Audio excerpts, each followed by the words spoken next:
It's now okay. Good evening to everybody. I hope the audio, visuals, everything is fine now. We'll start the session. Now today we are going to see about how exports are treated under GST law and what are all the benefits available for exports under the GST law. So this is a topic which we are going to see today.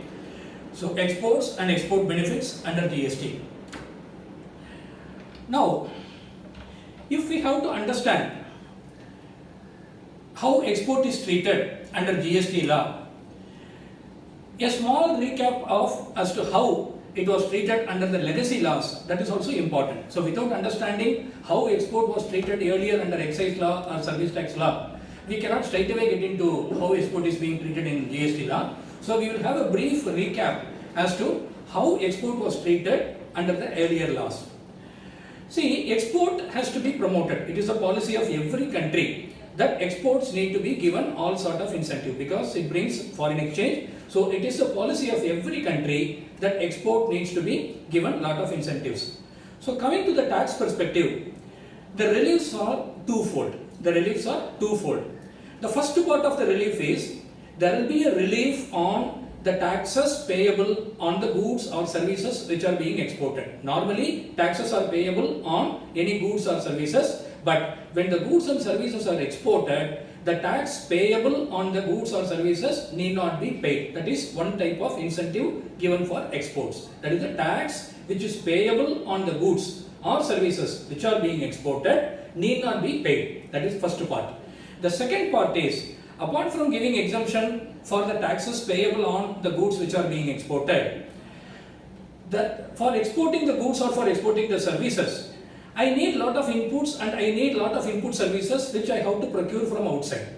So the taxes payable on the inputs and input services, that should also be given the benefit of waiver. So this is the second part of the relief which is applicable for export. One is the taxes payable on what is being exported, it need not be paid. And secondly, the taxes which are payable on the inputs and input services which are required for making the export, that also should be given the benefit. These are two separate distinct benefits available for export. This we have to remember. These two are totally independent. So under the first one, that is relief from the duty or tax payable, there are two methods. One is we can export the goods without payment of duty. We can export the goods without payment of duty, or we can also export the services without payment of service tax. The first type of relief is while we are exporting the goods or exporting the services, we need not pay excise duty, we need not pay service tax. We have to execute a letter of undertaking, LUT, and we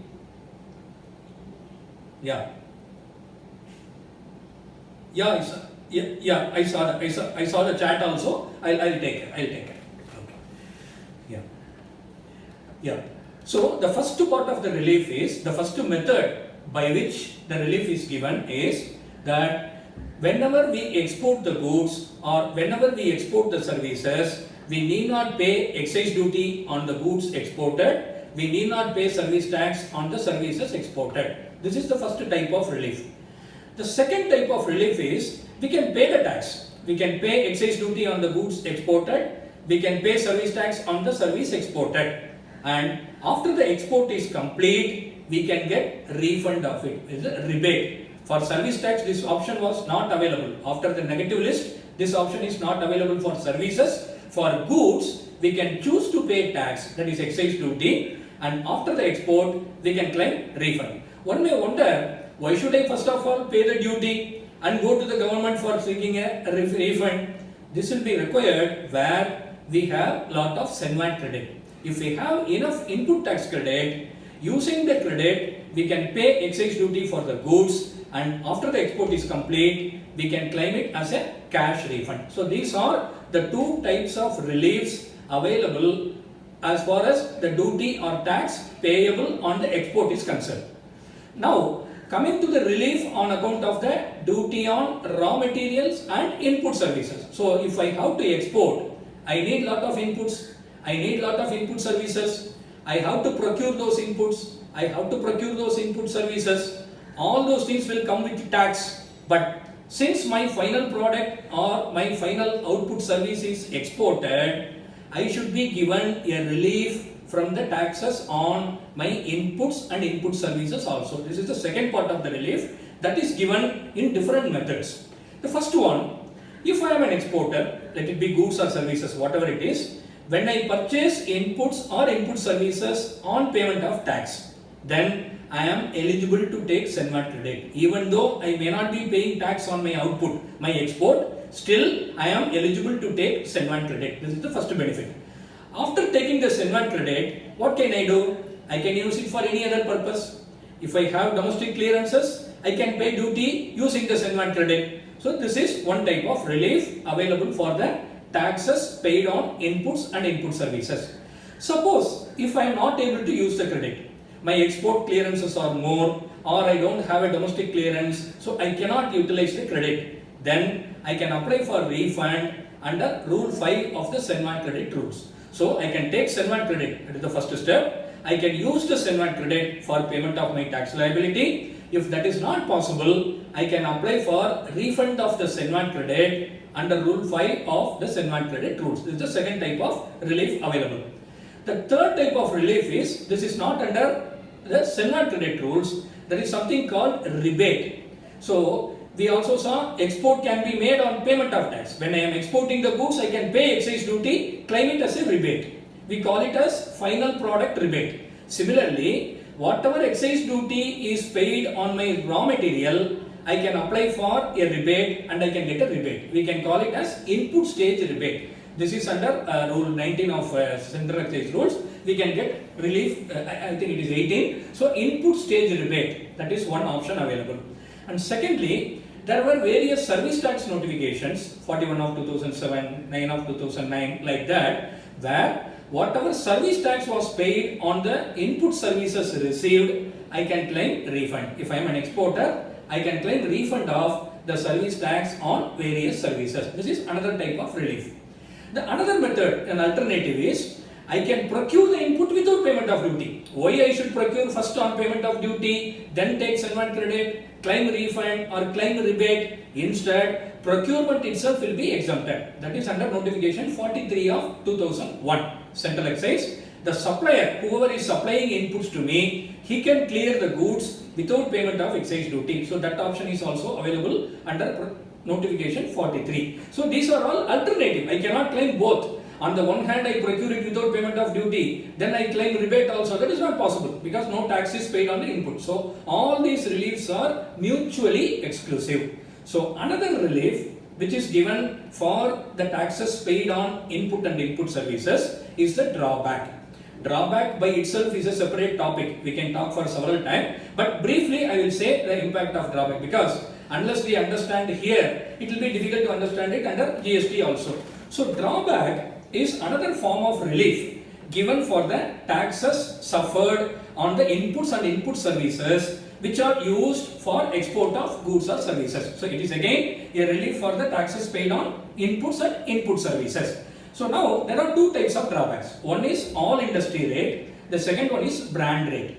The all industry rate is fixed by the government. The government will undertake a study. Suppose if a ready-made garment has to be exported, what are all the inputs required? What are all the input services required? What are all the customs duties on the imported raw material if the raw material is imported? What is the excise duty if the raw material is procured locally? What are all the services required to manufacture a ready-made garment? How much service tax is payable? All these will be studied by the government, and finally they will prescribe a particular rate. Say for example 5%, 6% on the FOB value of the goods. So this is called all industry rate. The rate is fixed by the government for each and every commodity.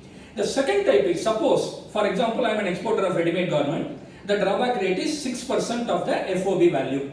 But that is not sufficient for me. My taxes are more, I suffer more taxes on my inputs and input services. This is not at all meeting my requirements. Then I can forego all industry rate. I can ask the Central Excise Department to fix a special rate for me. On a case-to-case basis, I can apply. The department will fix a rate for me. It is called brand rate. So there are two types of drawbacks available. Please note, whatever I have said on the right hand side, all these are relief from the taxes paid on inputs and input services. So obviously they are all mutually exclusive. I can claim only any one of them. So when you come to drawback, that is all industry rate.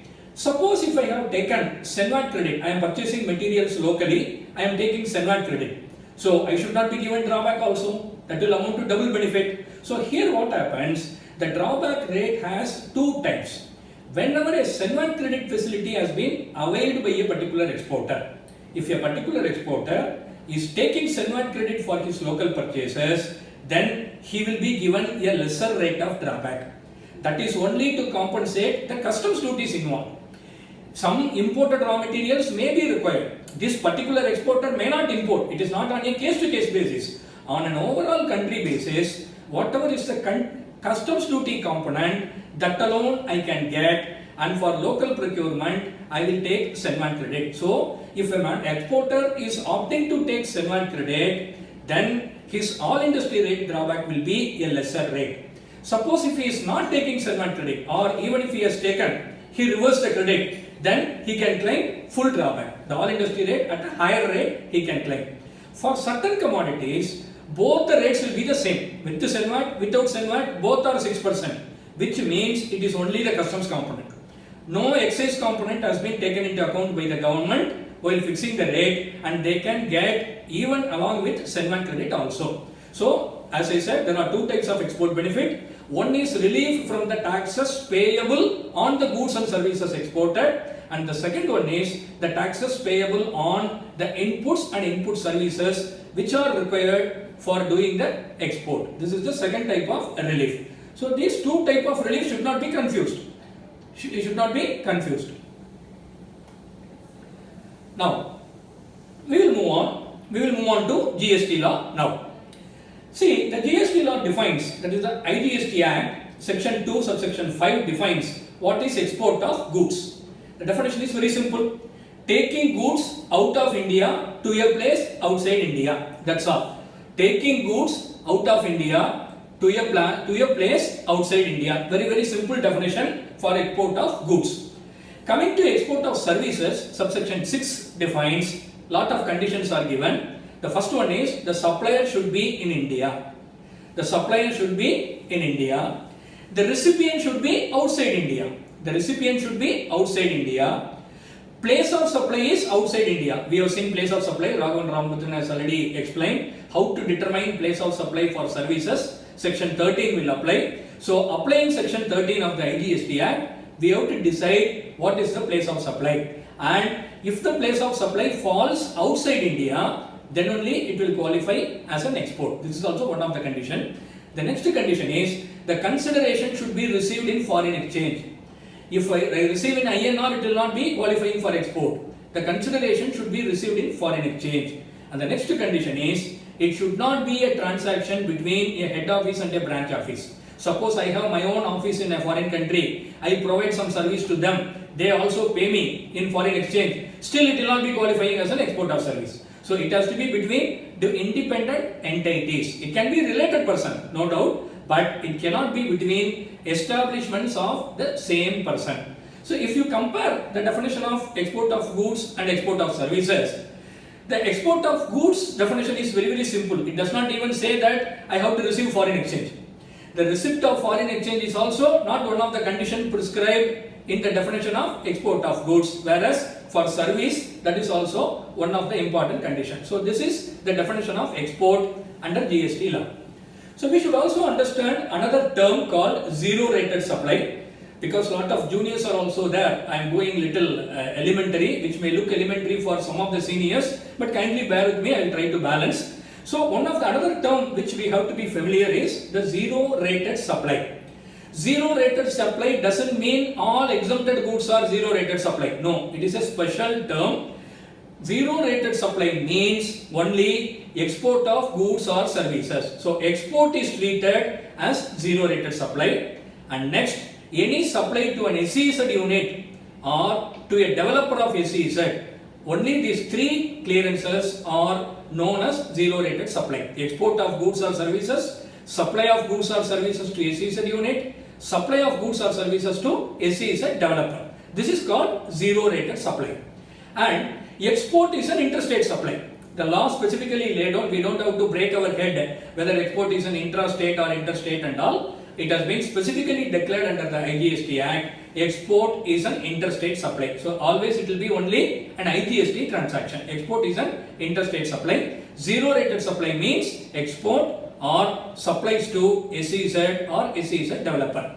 And yes, zero rated supplies have some special place under the GST law. Some special concessions are given for zero rated supplies. The first one is ITC is eligible. So even though we don't pay any tax on the export, still whatever ITC is eligible, they are eligible to take the credit. And that accumulated ITC can be claimed as refund, because on export we will not be paying the tax, so we can claim refund of accumulated ITC. This is one particular benefit which is given. The second benefit which is given is I can choose to pay IGST. Even though I need not pay tax on my export, still using my ITC I can pay IGST on the export and then claim cash refund of the IGST paid. And please note, these two options are mutually exclusive, which means on the one hand I procure the inputs, I take ITC, I claim refund. I claim refund of ITC. At the same time, I pay tax on my outward supply, that is my export, and claim refund. That is not possible. Why? Because people may try to encash the other credits earned. So for export, I get refund. For export, whatever is ITC, I get refund on the one hand. On the other hand, whatever is my other ITC, whatever ITC I am gaining through my domestic transaction, I may use it for paying tax on my export and encash my ITC. So that is not possible. Either I have to export without payment of tax under bond, under LUT and claim ITC refund, or I can take ITC, pay tax on export and then claim IGST refund. So this is another option which is available. And coming to SEZ also, these two options are available. Whenever I am supplying goods to an SEZ unit, either I can pay IGST and claim it as a refund, or without payment of IGST, I can supply to SEZ. One more option, instead of me claiming the refund, even the SEZ unit also can claim the refund. So this is all about zero rated supply and what are all the benefits available for a zero rated supply. Now another term which we have to be familiar is deemed export. The deemed export is whatever is notified by the government as a deemed export, they are called deemed exports.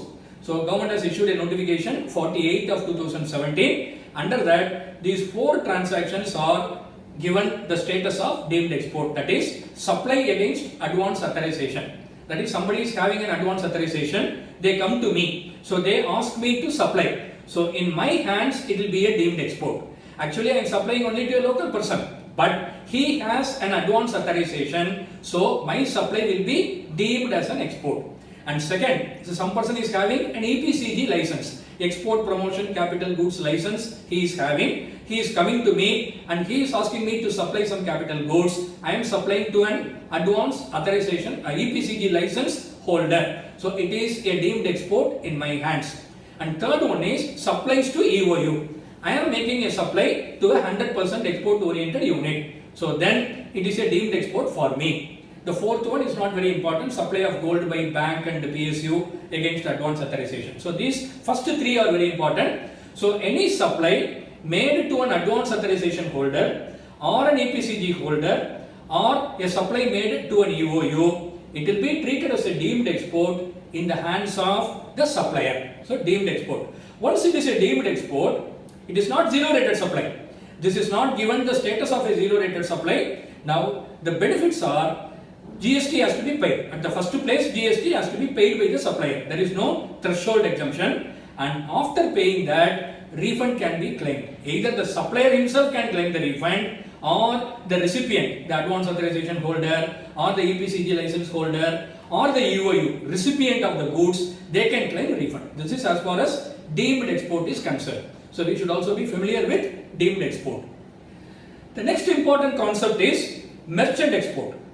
Merchant export is somebody is buying locally and then exporting. So there are a lot of merchant exporters in our country who buy goods locally and then consolidate it and export it to a foreign country. They are called merchant exporters. For them, there is a notification Under CGST it is 40 of 2017. Under IGST it is 41 of 2017. Now, anybody who is supplying to a merchant exporter, by virtue of these notifications, instead of paying the applicable GST, they may be supplying various goods which may attract either 5% or 12% or 18%, whatever. But when they are supplying to a merchant exporter, they can just pay 0.1%. That is 0.05% CGST, 0.05% SGST they can pay. This is only to track whether the goods are actually exported or not. The tracking has to be completed. Only for that purpose, just 0.1% can be paid by the supplier. That is, the local person who is supplying to a merchant exporter can pay 0.1% GST.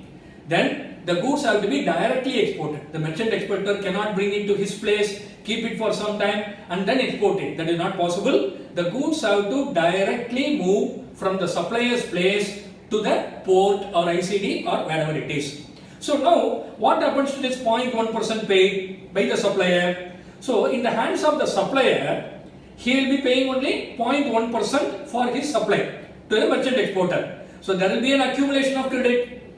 There will be an accumulation of credit in the hands of the supplier. So there is something called inverted rate structure refund. We will see it later. So the supplier can claim inverted rate structure refund. That is my last point. I skipped to point 3. I will come to that. That is one thing.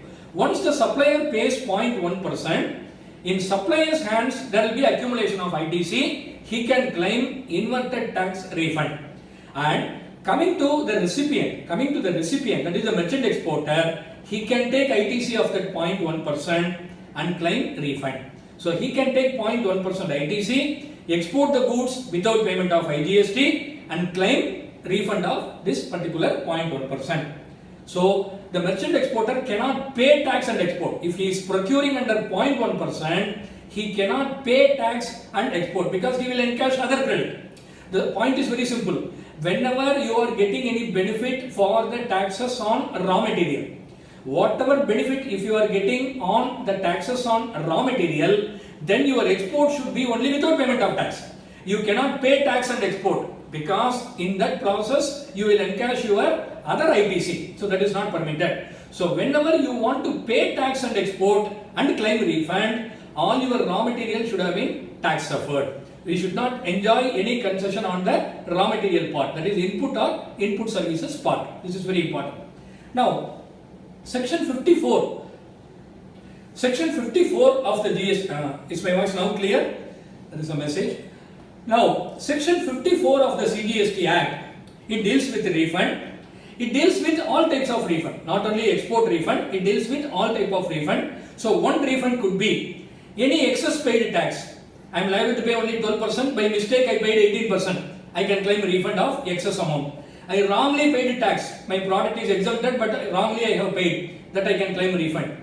After getting a favorable judgment, I can get a consequential refund. Everything is covered under Section 54. That is the first type of refund. The second type of refund covered under Section 54 is refund of unutilized ITC on account of export. Only for export this benefit is available. Normally you cannot claim any unaccumulated credit. For exporters, wherever there is ITC they have availed, they can claim refund of ITC. This is Section 54. The third one is inverted rate tax referend. Inverted rate means my purchase attract 5% tax. I purchase raw material which attract 5%. I manufacture another product. My final product attracts conversely. My raw material attracts 12% or 18%, whereas my final product attracts only 5%. So there will be huge accumulation in my hands. So whatever is the accumulation on account of inverted rate structure, that also can be claimed as refund. We will see it later with little more details. So these are the three types of refunds which are admissible under Section 54. And please also note, for any export related refund, unjust enrichment will not apply. Whether it is refund of ITC or IGST paid on export, refund on account of export is not subject to any unjust enrichment provision.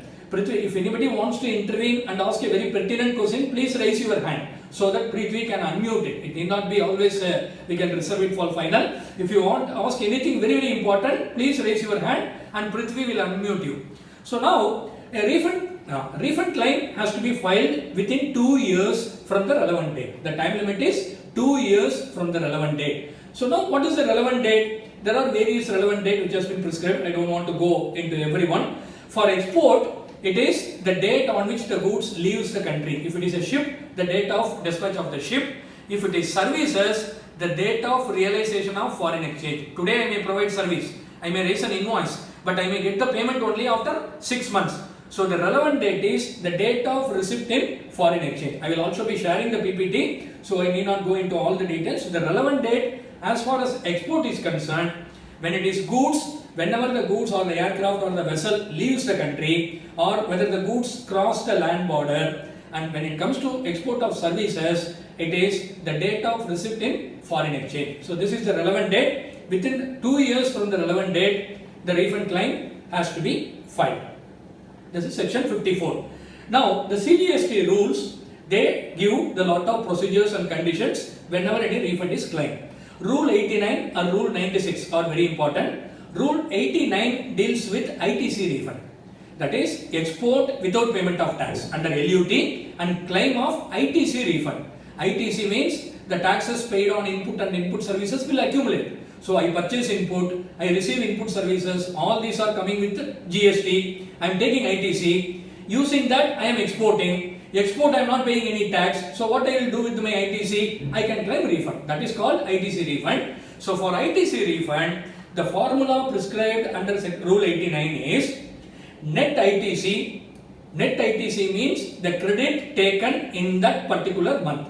Suppose if I am filing my refund claim for the month of April, what is the total ITC availed in the month of April? That is called net ITC into value of zero rated supply. That is value of export of goods, export of services, supply to SEZ, supply to SEZ developer. That will be the numerator.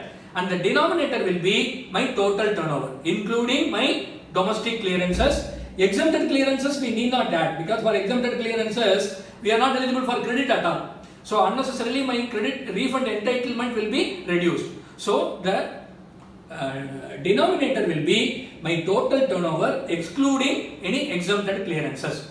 So now this is just a mathematical exercise. Out of the total credit, we are identifying how much is attributable for my export. Nothing big about it. It's just a mathematical exercise. Let us say in a month I have taken 10 lakhs credit.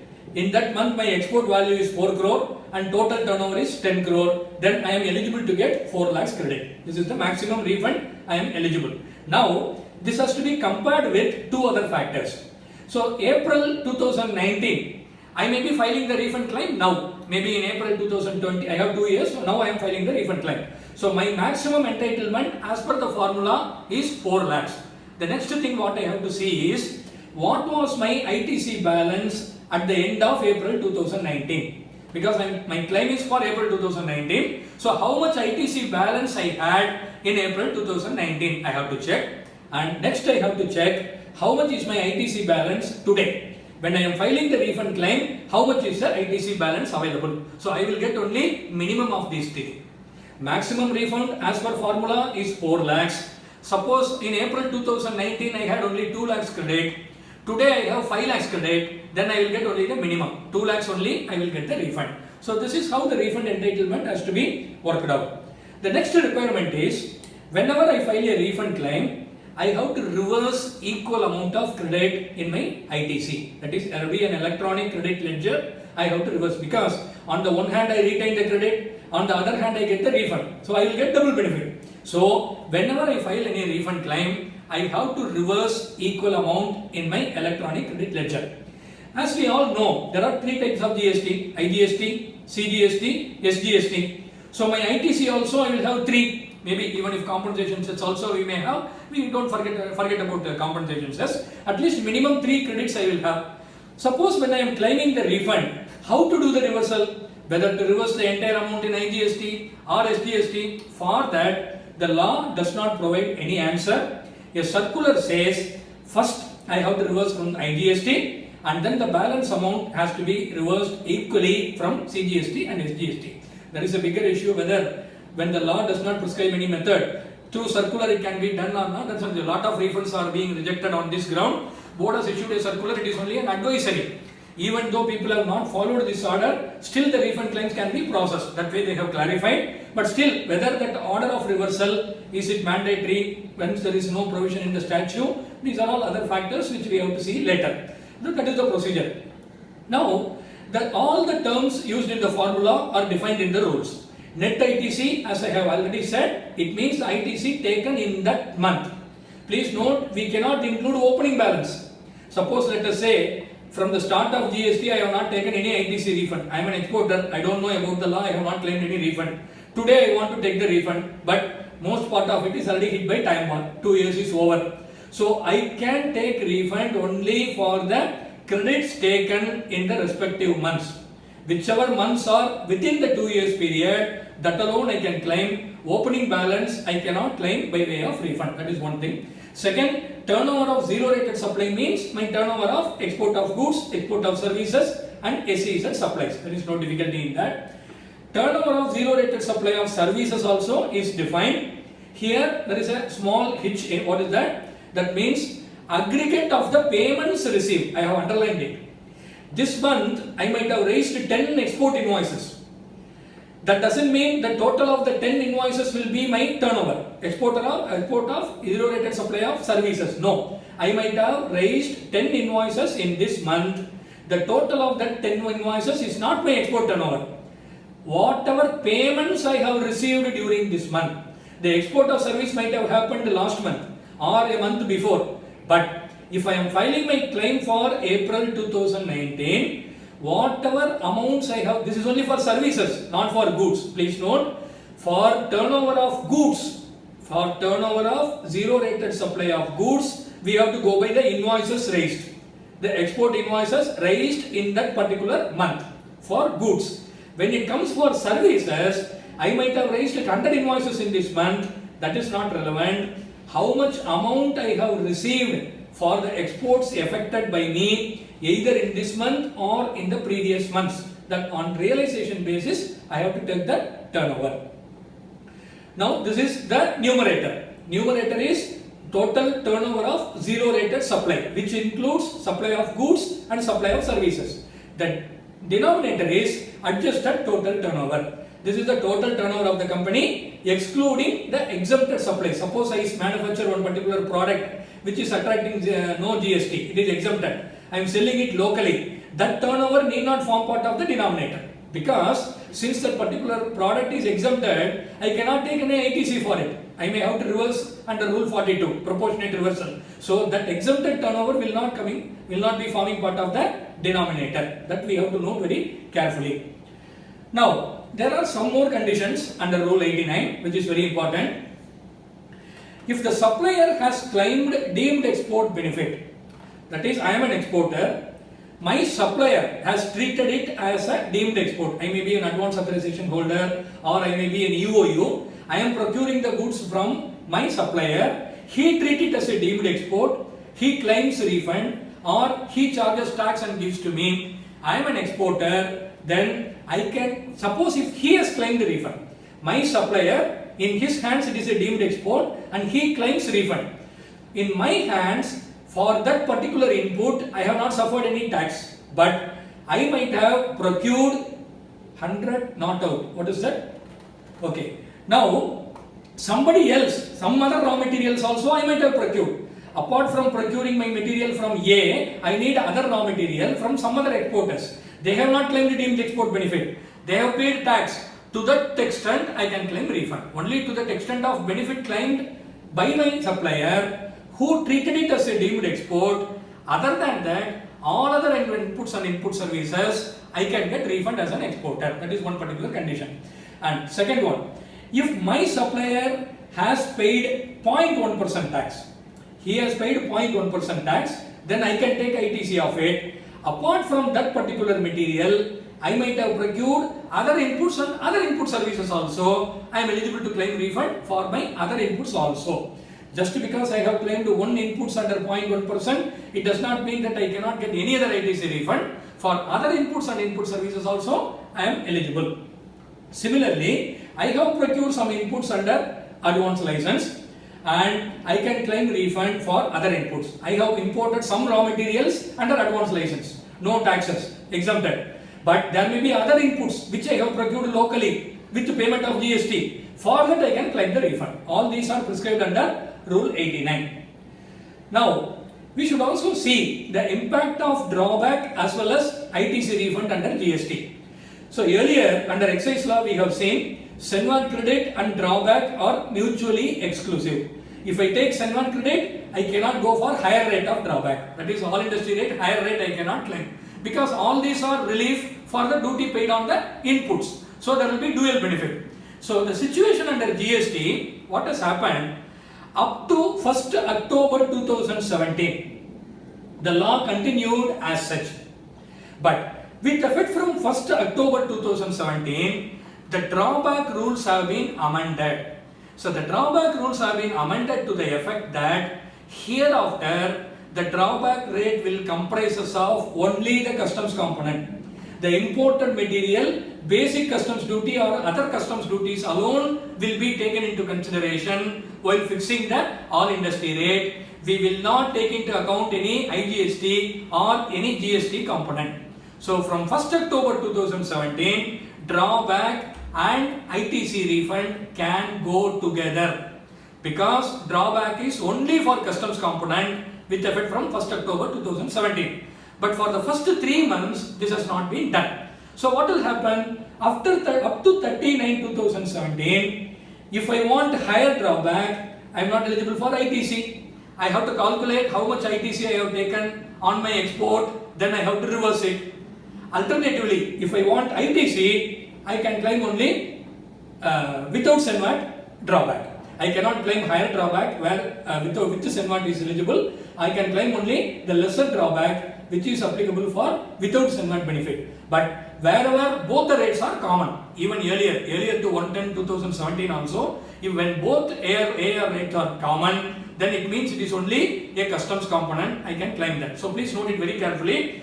After 1st October 2017, drawback and ITC refund, they go on a different track.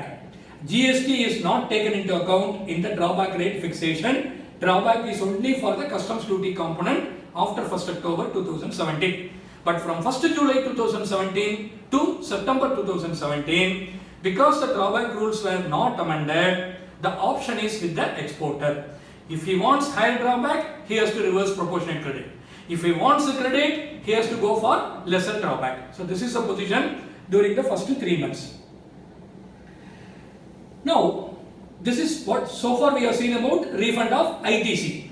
Now we will go to the next part, that is I pay tax on my export and claim it as a refund. That is dealt with under Rule 96. So I can pay tax and export it. There I need not file any separate refund claim. The shipping bill itself I have to say that I am claiming refund, I am paying IGST. Automatically the refund will be processed by the customs. They will cross check with the GST portal whether I have paid my taxes or not. During the initial period and all, there were a lot of mistakes committed by the people without understanding, lot of systems glitches and all. But over a period of time, things are being sorted out and refunds are nowadays coming very faster, except in 1 or 2 cases. Now, if I am exporting goods on payment of IGST, my shipping bill itself will be the refund claim. It will be automatically processed and I will get the refund. If I am a service exporter, there is no question of shipping bill and all, so I have to file a refund claim. Under form RFD1, I have to file a refund claim. So now, if anybody is claiming this refund, that is paying IGST and exporting and claiming refund of the IGST paid. If anybody is claiming that, there are certain conditions. Suppose if I am an exporter, I want to pay IGST on my export because I have a lot of ITC. I want to pay and then claim it as a cash refund. Then I should not have procured goods from a supplier who claimed deemed export benefit. Suppose if I have procured one raw material from one supplier, he treated it as a deemed export and he claimed a refund, then that particular input will be duty free for me. So I will be using some other ITC for payment of IGST on my export, so that is prohibited. So if I have received any supply where my supplier has claimed a deemed export benefit, I am not eligible to claim IGST refund. I cannot pay IGST. I have to naturally do only without payment of taxes. I can claim ITC refund. Whatever other raw material I have suffered, I can claim ITC refund. But I cannot pay IGST on my export and claim it as a refund. Similarly, if my supplier has treated it as a merchant export and paid 0.1% tax, I have availed some concession. Either he will get back that 0.1% or I will get refund of it. My raw material has not suffered full tax. The normal rate of duty on the raw material may be higher, 5% or 12% or 18%, whatever it is. But I have received it at 0.1%. So I am not permitted to pay IGST on my export because I will be using some other ITC. I will be encashing some other IGST, some other ITC. So that is why I have explained what is deemed export, what is merchant export. So without understanding that, understanding this will become difficult. So as an exporter, if I have procured my inputs from a supplier who has treated it as a deemed export, or who has treated it as a supply to merchant exporter and claimed some concession, or I am an exporter, I have an advance license. I have imported my materials without payment of taxes. Even IGST I can claim exemption. So I procured my imported raw materials without payment of customs duties and IGST. So my raw material is not suffering duty. My raw material, imported raw material is not suffering IGST. So whatever I am exporting out of it, I cannot pay IGST and claim refund because I will be encashing some other ITC. So these conditions we have to note. This is applicable. This is very complex, but still the issue is very simple. Whenever any of my raw material I have claimed any benefit in taxes, then I have to naturally go for ITC refund only. I cannot pay tax using some other ITC and claim ITC refund. That is the fundamental principle. Once we are thorough with this fundamental principle, this can be applied. Now if you see, there are a lot of forms because everything is technology based. There are a lot of forms applicable. RFD 1 is my refund application. Once I file an application, an acknowledgement will be given, that is RFD 2. If there is any deficiency in my refund claim, they will issue a deficiency memo, that is RFD 3. RFD 4 is a provisional refund order. So once I file an export refund, within 7 days 90% has to be sanctioned. It's a provisional refund. That provisional refund order will be RFD 4. Then they have to give one payment order. So without a payment order, I will not get the money. So the payment order is RFD 5.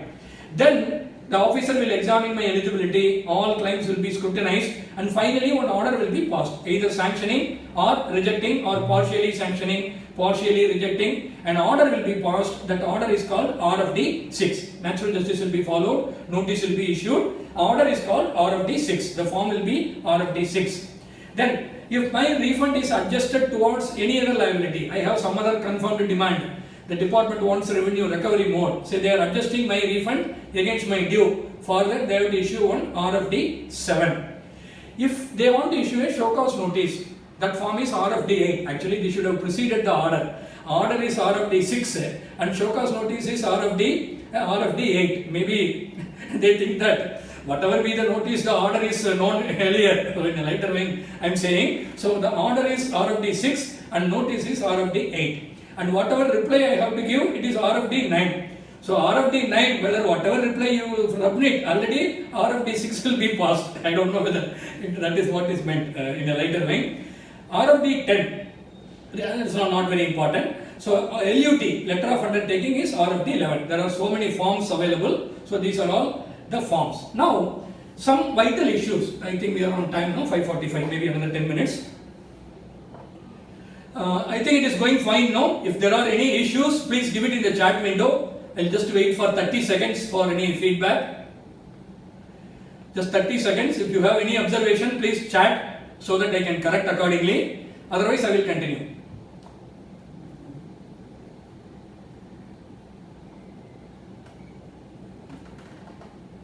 Just 30 seconds. I'll just see the chats and come back.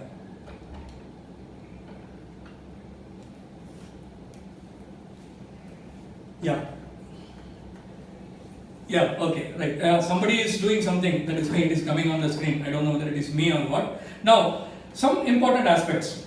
Whether realizing export proceed is necessary to claim any export refund, export benefit. If you see the definition of export, earlier we have seen, for export of goods, they don't say that I have to get foreign exchange. The export of goods doesn't say that I should get a foreign exchange, whereas export of service, foreign exchange receipt is compulsory. To qualify as an export of service, I should get my foreign exchange for services. For goods, it is not required. So now the question is, if I want any export benefit, ITC refund or IGST refund, whether it is compulsory to receive export proceeds. For that, very recently, last 23rd March 2020, government has issued a notification and introduced a new rule, 96B. They have said export realization is mandatory. Whether that rule is valid, because the law does not provide for it. The definition of export of goods does not say that export realization in foreign exchange is compulsory. So when the Act does not say so, by virtue of a rule, can they prescribe realization condition for goods? For services it is compulsory. This is another important issue which has to be agitated in future. So this condition has been introduced very recently, last 23rd March.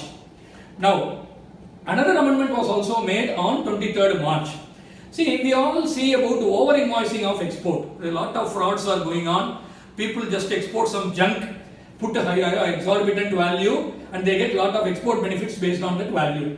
To check that particular fraud, they made this particular amendment again last month, 23rd March 2020. They have prescribed the export value cannot be more than 1.5 times of the value of same goods sold locally.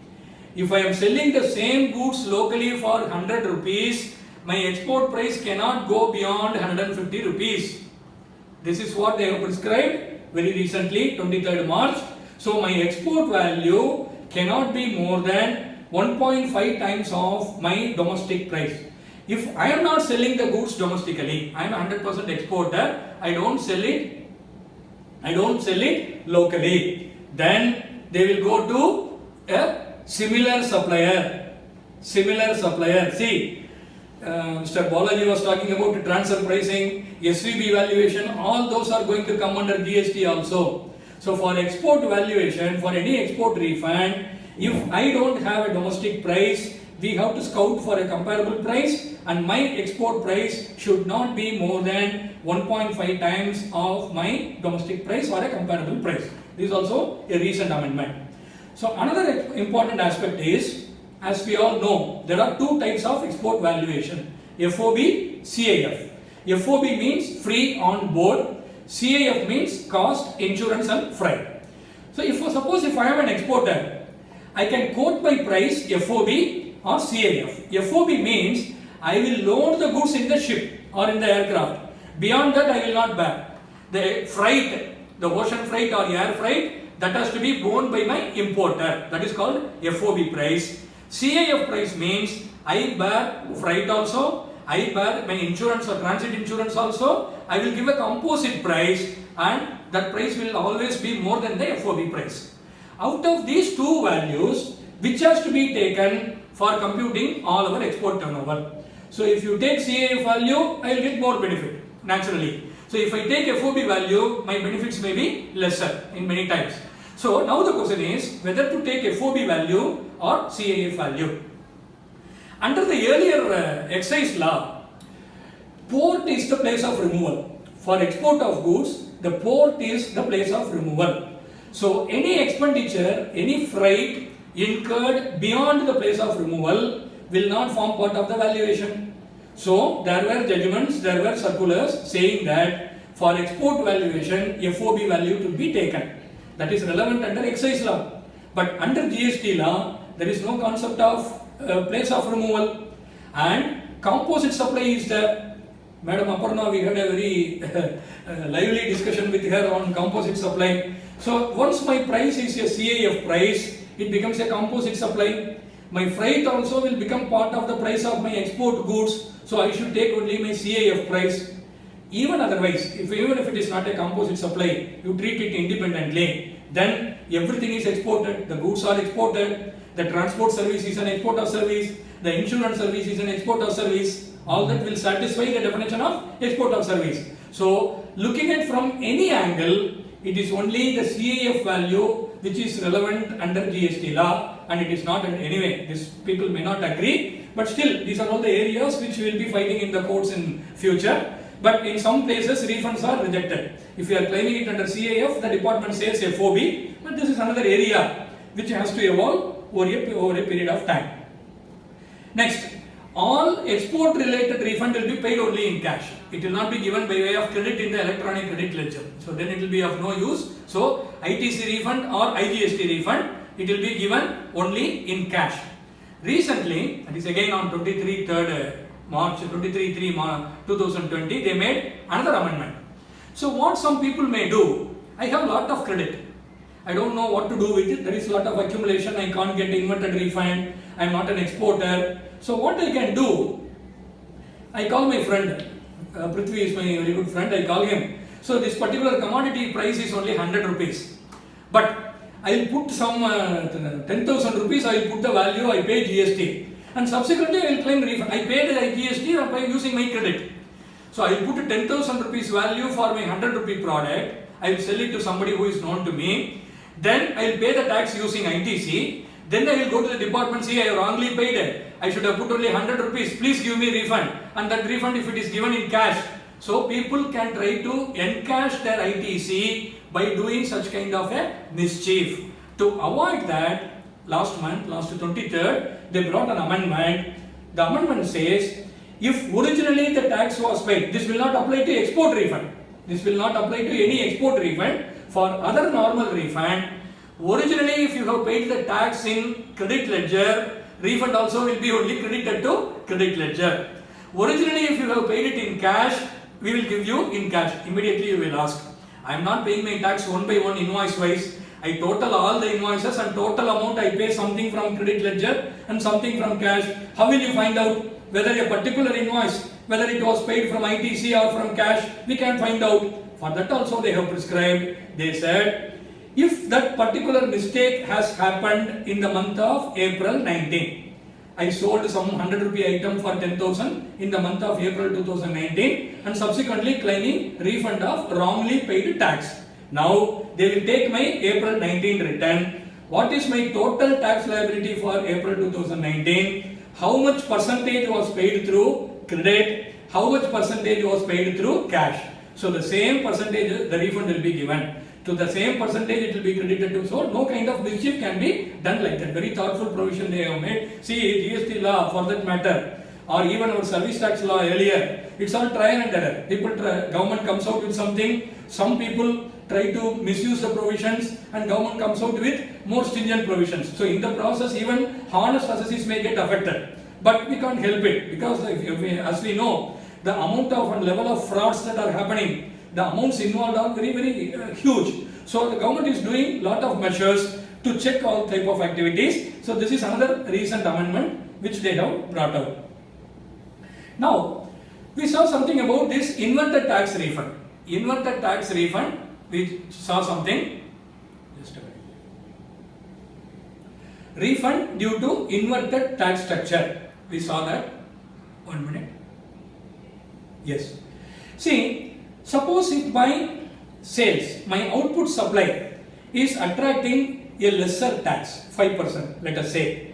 But my inputs, my raw material, if it attracts more amount of tax, definitely there will be an accumulation of IT. If there is a huge value addition, then there is no problem. But wherever the value addition is not sufficient, there will be huge accumulation of credit.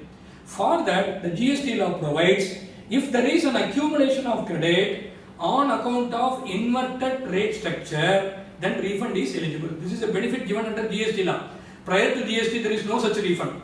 Under excise or under service tax, there is no such refund mechanism. Only under GST, this has come. Now, the next restriction is, this is available only for inputs. My input service also may attract 18%. My product, I am a product manufacturer, I am a product seller. My product attract, this does not relate to export, but since it relates to refund, I am just covering it also. So anyway, this is the formula. Somebody has asked whether I will be sharing the PPT. Definitely, we can go through this particular provision also. So now this is about the inverted duty structure refund, that is also provided for under the GST law under section 54. So with that, broadly we have covered exports, how it is treated under GST law, what are all the benefits available for export under the GST law. So these are all the mechanism which is available. Now I think people can raise their hands and then we can address the questions.